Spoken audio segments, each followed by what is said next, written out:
Okay. Homer Bolser, B-O-L-S-E-R.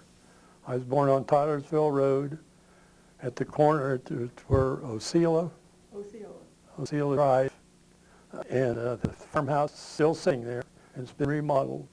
I remember when Tylersville Road was gravel, and my father used to grade the road and go to the 18-mile house at 7:47 in the mornings, and then he'd come home for dinner, and then he'd come to the Butler Warren County line in the afternoons. That was about twice a month he did that. And what pay was, I don't remember. And we milked. I remember going to the barn. I was 5 years old when he passed away in 1928. There was a typhoid epidemic, and every well we had on the farm were all dug well. They were all contaminated. The rest of the family all had typhoid, but me, I didn't have typhoid. So they took him into Mercy Hospital and they isolated him in isolation in a glass room. I went and looked through the glass, see the rest of the family. And my father, he had it to worse, so he died in November of 28. My mother had a sale in December of 28, and we moved to Westchester in February of 1928. So that was my experience as far as being that I used to ride a horse to pay for it. Was probably the biggest thrill I had at that time. Do you remember any of the buildings of Tylersville Village? Yeah, there was a church, and there was River Dairy, and there was big silos there. They had the dairy in Cincinnati, and they hauled milk to Cincinnati, and then he picked up garbage at the hotel in Cincinnati, and they had hogs up on the farm. And on the corner of Tylersville Road and Westchester Sortville, on the southwest corner, there was a log cabin. And we used to call it Pug. The reason it was called, there was a slave moved there in this log cabin, and his name was Pug Mussey. So that's why they called it Pug, because his actual name was Tylersville. But the Tylersville church, there was a church, I don't think, that time in Maud, so there was a lot of people in that area who went to Tylersville church. And my mother went to school in the one-room school that was in Tylersville. She went 8th grade there, and she went to 2 years at Laughlin, and came back. Westchester School was open, the first graduating class in 1919. She would graduate in 1921, and I was the first one of the second generation to graduate, and that was in 1941. Do they have any grocery stores? And that's the question. What did you do for entertainment? My knowledge, all we did went to grandparents, the uncles, and played ball. Everybody played ball. My father, he played ball on Sundays. He was a catcher, played with the KFC down in the Port Union Lodge team. And everybody would go to a ball game on Sundays. Other than that, there wasn't a lot of entertainment. No, we didn't have movies in it, I remember. But there was the grocery store. There was one grocery store, and that was the corner of Tylersville Road and Cincinnati, Dayton, the Board Grocery. And people came from all over. They sold everything from coal to overhauls, and of course all kinds of groceries. The crackers was in a barrel, flour was in a barrel. They had salt pork in a barrel, and that was you had an old gravity feed gas pump out in front. You pumped it up, and you had a big hose, and that's how you came by gravity into the car. Do you remember anything about Fort Union? You used to have a dance hall in Fort Union. That was before the war. Nuskies were in that, and it was a KP, I guess. KP Lodge was in Fort Union. That's where they played. They had a ball team. I remember that. Is that the Oddfellows Hall? Yeah, the old Oddfellows Hall. There was a school there at 8th grades, and they finally consolidated with Westchester, named Westchester. Did you go to any of the things at the Oddfellows Hall had events and Not that I. Oyster fries? No, that was afterwards. So now your father died and your mother sold everything off the farm. Right. What happened next? We moved to Westchester with, she had an aunt, so it'd been my great aunt, run a millinery shop in Westchester, and we moved in with her. I was the oldest of 3 children. I was 5, my brother was 1 when my father died, and she worked up the schoolhouse, swept the schoolhouse for $11 a week, and she was sweeping the new building. That was the Union Township Hall, the south building. And I'd go up in evenings after I'd get home. I'd carry coal in at home, carry water. We had to draw water, carry water, and I'd go back up and sweep the halls for her. Then we'd come home after dark together. That was in about 1930 or 31. She was offered a school bus driving job. Everybody owned their own bus. Well, N.S. Bristol had a hardware store in Westchester. And he had 2 buses, and he said you could drive one. Well, the board approved her, and she could drive. But the parents wouldn't let their children ride on a bus with a woman driver. That was about 1930, 31 along in there. So she never got that. Well, in about the following year, she got the cook's job up at the Westchester School. And I went to the 4th grade there.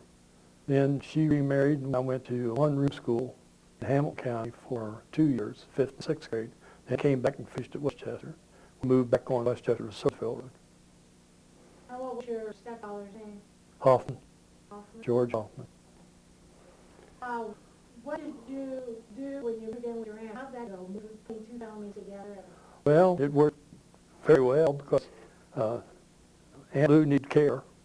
And it was a small house, and we had to double up, but we got by. And my mother then, on Friday nights, she would make coffee cakes, yeast, and she'd have it sit all over, and she'd bake them Friday night, and then Saturday morning, I'd take my express wagon, we'd have and load them up with coffee cakes. We had orders taken, and I would deliver them through Westchester. So we more or less took what people gave us. They gave us a quarter, 35 cents. And I had a little coffee can on the express wagon, and they put money in there. Everybody waited for us on early Saturday morning. I'd out a lot of times before daylight. But she stayed up all night at Friday night to take us coffee cakes. Wagon? Little express wagon, little toy wagon. I always wanted one with sidewheels, but I never had one. It was always a little metal side. Did you have a bicycle? No, never had a bicycle. We used to roll hoops and played a lot of ball when I was in Westchester. But I never owned a bicycle. Don Jones, he had a bicycle. Him and I were real good buddies, so I used to ride his bicycle. He let me ride his bicycle. That was a big privilege to get to ride somebody else's bicycle. Did you how was like Christmas and holidays and things like that? We got one thing. That's all we get at Christmas. Maybe Mother might make a little candy. We get a piece of candy. I got a red sweater one year. I guess out the first second year we lived in Chester, and I packed it to the stove and burnt a hole in it. And I wore that sweater with that hole burned in all the time because she didn't have the money to buy it. And there was days that I went to school with cardboard in my shoes because I had a hole in the shoe. And yep. And Fred Ward, he used to, coal was about $3.25 a ton. He had Board's store up there, so I went home one day when she was sweeping up school, and he was putting coal in the coal shed. So I went back and I told Mother, I said, they're putting coal in down there. She said, I didn't know there any coal. I said, I haven't got money to pay for coal. So she called Fred. He said, well, he said, it didn't make any difference if she had money or not. He said, this kid had to have eat. So that's the way things were. That was in about probably 29 or 30. Very neighborly? Very neighborly. And her uncles, they brought us potatoes and meat, and we got along very well. Did you go hunting for meat? Well, I used to hunt when I was a teenager, but after I came back from the service, I didn't hunt anymore. I didn't have that much to do with guns. So.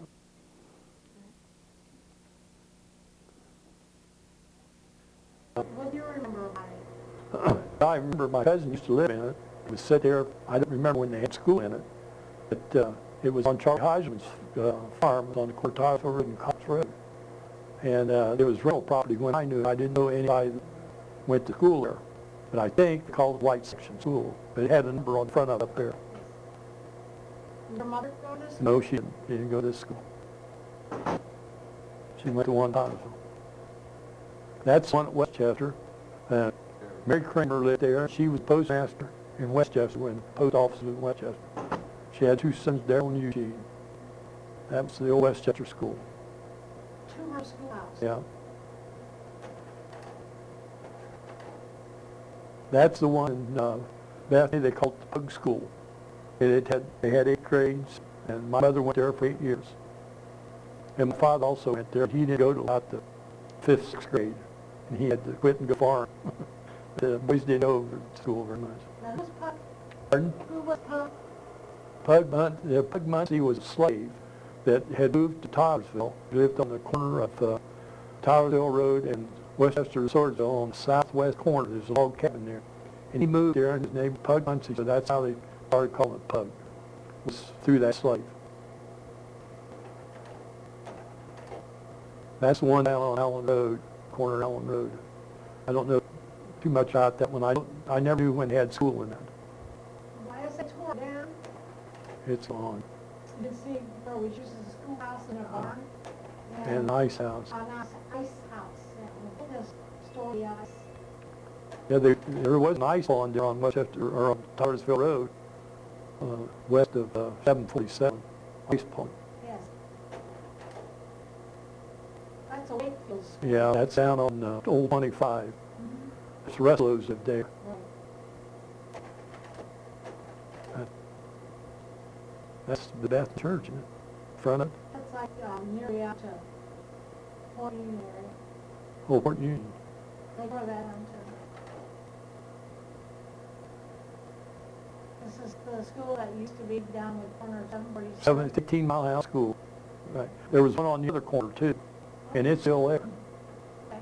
On the, this is on the northeast corner, and this is on the southwest corner, and it's still there. Beautiful school. Now that's a school bus. They had those in 1919 and 20 and 21, but I'm not sure. The first motor vehicle I remember was a Model A Ford, about a 1928 Cliff Hoy had. It was made like that with benches on the side, benches down through the middle, but it was on a Model A Ford chassis.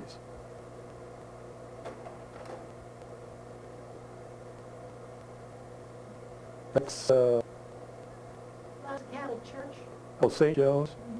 St. John's Cathedral down at the Presbyterian Church. That's a steeple. Still used.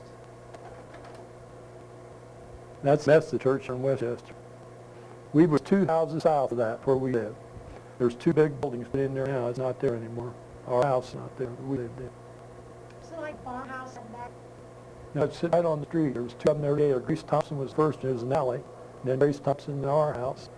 Then Jack Schicks, Gail and police had the bar shop down on the corner. I look down the street over here. That's the Tylersville church after it was redone. That's brick underneath it. That Port Union. This is the Port Union Church. Still standing, still being used. That's Presbyterian Church in Westchester. That's the church in Gano, yeah. Hopewell, wasn't it? No, not Hopewell. What was the name of it? That's Seven Chimneys. Do you remember that? Where was that? on Route 42. No, I don't remember that one. That one I do. That's on Val Ketcher lived on Dick Road.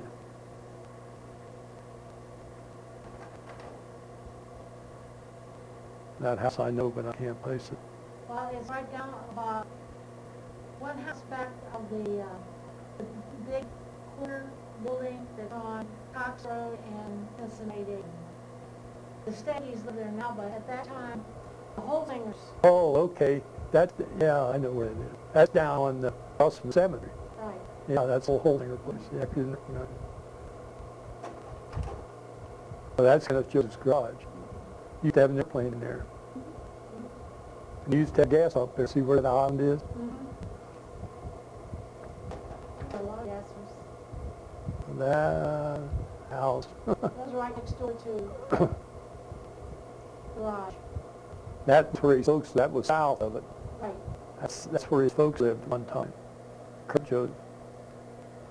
They could tear that one down too. That's across the street. Yeah. On the drive. That used to be a store on the right-hand side. Matani's lived there. It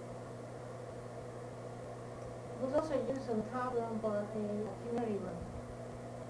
On the second floor.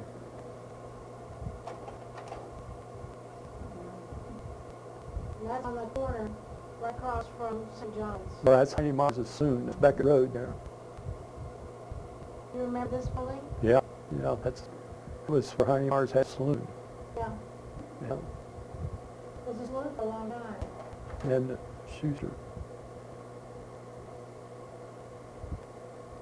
They're saying in about the 40s of Westchester, you can see Presbyterian Church there. Yeah. That was the Blue Shutters. That was the whole thing property too at one time. It's on the south end of Westchester. Yes, well, right just about 2 doors up from the Soon, 90 miles Soon, north. Right, exactly. That's where old Bamber used to live. He's the guy who used to carry the mail. That's north of the other building. Used to have an old gray mare and a wagon. He hauled mail from the post office in Westchester over to the depot. They put it on an arm, and then passenger train came through and picked it up. Do you remember this? It was a two-story building? I don't remember if this is a 2-story now. There was a two-story that it broke down. The top part broke down.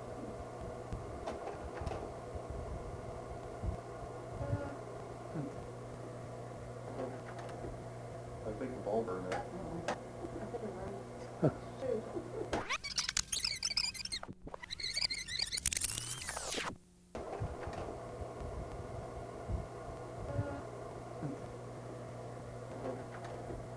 I think the Bolser now.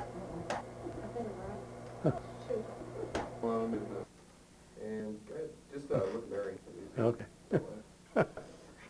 Well, tell me about your adventures of being in the service, and I understand you did get VOA over your radio, so you give us a little talk about that. I went into service in December of '42, and we were in Innsbruck, Austria, and early in the morning we'd get Voice of America. It was always playing big band music, which we really appreciated. That was the thing we missed probably more than anything, was the music. So I was with the 130th Infantry, went in southern France, went through France, and then back down through Germany, through the Ruhr Valley to Austria, and then we met the 5th Army at Ruhr Pass. But I was in Innsbruck. I was stationed there after the war was over till we came home in August. So then we got to listen to Voice of America. Some days we couldn't get, but other days we could find. But the only thing that we could get from America was that. Did you enjoy any of the baseball games? And Well, we didn't get baseball games because we just get it one time of the day, and that was early in the morning. It probably had a stronger signal here at night, maybe, I don't know, but we could get it early in the morning. That's the only time we could get it. But that was in Innsbruck, Austria. did you get any news from over here? There'd be some news, but not much. Most news we got was Sci Sense, the newspaper. And we were there, but we couldn't recognize the news a lot of times from the newspaper. But we had a newspaper with Stars and Stripes that you probably get it once a week. And a lot of letters from home? Yeah, we brought the letters, the mail up when they bring rations and ammunition up. And usually they try to get up every day, but they did get up every day. As long as we probably went without ration, it would be 3 days, but they could get up with them. But that's when we would get mail. But mail didn't come regular. You get a big bunch of it at a time, and then you wouldn't get any for a while. How did the French people treat you? The Free French treated us well, but some of the others didn't treat us that well. We treated better with the German people really than we were with the French people. But the German people take care of us. The French, they were just more or less, they cared less one way or the other. They weren't that. They were friendly when you took the town. When you went in and took the town, then after that, well, they was always after you for something. You want chocolate bars or cigarettes or something. There's always. But I would say we was treated better in Germany than we were in France. Coming back to old Westchester, what were the changes that you saw? Well, mainly people. There was, when I left here in '41, and then came back, there was a lot of change in people. And in the last few years, we started losing the landmarks. We knew where the farms were. The farms are disappearing and being developed.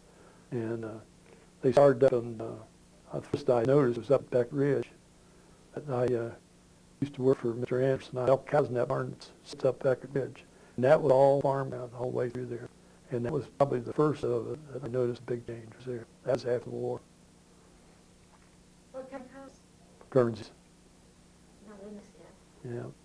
He had Guernsey cows. He was with Procter & Gamble, Mr. Anderson. And the shepherd place down in front of it. That's where the old brick is now that they use for bed breakfast, I think. Now it's a home. Oh, is it? Yeah, they kind of did away with the bed and breakfast and some bought for residents now. But at that time, I lived in Westchester, Swordsville, coming from Tylersville, down in the second dip. Mm-hmm. That's where we lived on the rock. Did you walk? Yeah, I walked from there to Anderson's. I walked through the fields. I walked from there to Anderson's every morning when I worked over there. Did you have a dog that followed you? No, he did follow me. He'd follow me down, try to follow me, and I'd send him back home, but he would have followed me if I'd let him. And when I went to Ohio State, I walked from that place on Westchester, Swordsville to Westchester, and rode with somebody went to Carey's to work. And that's how I got back and forth to Carey's. So who drove it? Lee Ball, he lived in a corner house there across from where the stoplight is, at Kings Gate Financial, whatever it is. There's a brick house, a big brick house on the corner. It was torn down, and they widened that road. Well, did you know Lee Gaynor? Yeah. Did he go to school at the same time you did? Yeah, he went to school. He was in my brother's class. He was 3 years behind me, He also went to Ohio State. right? And then John Keener was 2 years ahead of me. Yeah. Did you know D. Russell Lee? Oh, very well. I was in the first class D. Russell Lee taught me. He came to Westchester in 1939. That was down in the old barn, the building behind the school. And that was, what they used that for was the horses. And they had horse-drawn school buses. They'd bring horses in there, and they'd leave there that day, and then they'd take kids home at night. But that's what that was built for, was horses. And then the Smith Hughes on one end, and the Tying accounting was in the other end. We used to salt the barn. Yes. He taught agriculture also, didn't Yeah, he? that's right. That was a shop. Shop was the shop, and the WWII was in the same building. Right outside that barn is a huge tree. It Yeah, still stands. that was a big tree when I was there. It wasn't as big as it is now. There was a big tree there, you know, right next to all of them. We call it the grandfather tree. The post office then was down in the center of Westchester. There's a, you know where Methodist Church is. There are 2 buildings. In the next building, It's Hidden Treasures now. it's what? Is it Hidden Treasures now, antique shop? It might be. I don't know. It's the first one north of those 2 new buildings. Right. It's on the left. Mary Kramer was the postmaster, and that's where the post office was. Now you call Chester a lot. You don't always say Westchester. They would always call it Chester. I don't know why. It's always Chester when we went to school. But I don't know why we called it Chester, but we did. But I got its name because they actually wanted the name of the town to be Mechanicsburg. Right. And he said that Chester, and since it was west of town, they called it Westchester. Westchester. I didn't know that. I knew it was one in Mechanicsburg one time. Mechanicsburg probably would have been a good name because there are a lot of people there. They're very mechanically inclined. They had a newspaper there. Yeah, Cliffy Phillips run a newspaper, and her place had a print shop on the south end next to where Kingsgate is. And he did sale posters and poster stuff like that mostly. Now, where the Joneses, Mary Lee's grew up, Well, was that not a store at one time? no, not that I know of. It was, everybody that lived there I knew of had trucks. They hauled produce from Cincinnati to Dayton. Frank Emmons was there before Ray Jones's. He had trucks, and then Ray Jones had trucks. And he hauled produce from Cincinnati to Dayton up 25. And Chuck Tawny's on the south end, and he had trucks too. How about across the street where they used to make buggies? There's a piano place right now. Across the street. I don't remember. It'd be catty corner to Mary Louise's. Oh, where Williams lived? Well, yeah, I think, Big. yes. Yeah. I didn't know they made buggies. I know when Williams lived there. There's a barn there, too. Has the top entry to it, the bottom entry. Oh, yes. Yeah. I didn't know that they made buggies there. And the hardware store, was that what Ely's grocery store was? No. The new house, the little house that's there now, the next building was hardware. That was Ness Bristol's hardware. In the next building, I think Don's Force in there now. That was a residence. Lawson's lived there. Then there was a store next to that where Hump Level. He had a store, and then I think Hearst ran the big store on the corner. Now, what was the moment? Right at that. Well, where the big store is, there's an alley, or Right across the street, Yeah. Centenary? yeah, it's on the corner of Julia Conrad. She gave music lessons. Then on the other corner is the barber shop. Well, in the next house was Carpenter lived, and then Jack Chick, the barber, he lived there, and then the next one was, so it'd been the 4th house in the corner. It was been 2 houses south of the Methodist Church. So it's been torn down. The first house was Gray Thompson's, and then our house. How was the hat business? Well, I guess it was pretty good back then because everybody wore hats. But she made them out of velvet. And then they could develop my grandmother and my mother, and then build quilts out of those pieces. We had one of those velvet quilts, but I don't know whatever happened to it. She may have sold it when she had a sale. But they did other work too besides milling her sheep. But she made hats. That's what she, That was a very important part of the society. at that time. That's right. To have hats. I love those hats. Yeah. So, There was, then across the street from where we lived, Demons lived, and they started a little ice cream stand there. That's the first ice cream stand came to Westchester. And the first filling station was right next door. Benham's had that. It was the first filling station that I remember in Westchester, except Kenneth Joseph, he had gas down the south end. all right, I think we're going to stop now. Okay, I appreciate you coming all this way, thank you. and we hope you'll come back and help us finish up. Okay.